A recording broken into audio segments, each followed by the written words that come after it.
In this guide, I'm going to show you some useful hidden iPhone features. This is Miguel from Just Boz, and before we get into this guide, make sure to like the video and subscribe to the channel with all notifications on for more content like this. It really does help out the channel and we'd greatly appreciate it. If you have any questions, just ask them down in the comment section below. I'm going to be doing my best to reply to every single comment down there.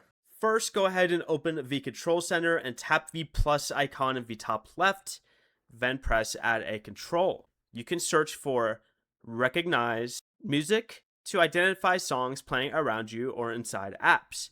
From the same menu, you can also search for Ambient Music and choose options like Sleep, Chill, Productivity, or Well-being.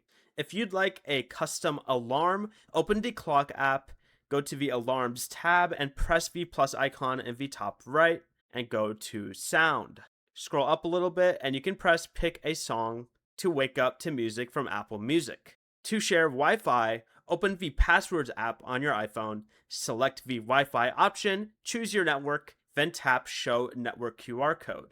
Something cool that you can do in the Messages app is rotate your iPhone sideways, go ahead and get ready to send a message, but instead of sending a message, tap the handwriting icon, and here you can send a handwritten note to whoever you're texting. If you'd like to have back tap, you can do this by going to Settings, going to the Accessibility option, going down to where it says Touch, scroll all the way to the bottom and select back tap.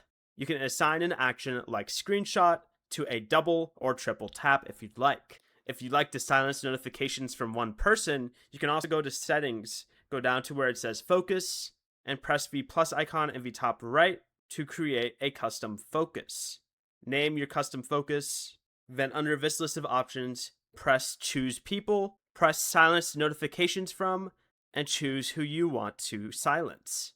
Finally, another thing you can do is open the Shortcuts app, create a new shortcut with the plus icon in the top right, search for Shut Down, then add it to your home screen for a quick shutdown. Before you leave, remember to like the video and subscribe to the channel with all notifications on for more content like this. It really does help out the channel and we'd greatly appreciate it. And if you did have any questions, just ask them down in the comment section below. I'm going to be doing my best to reply to every single comment down there. Peace.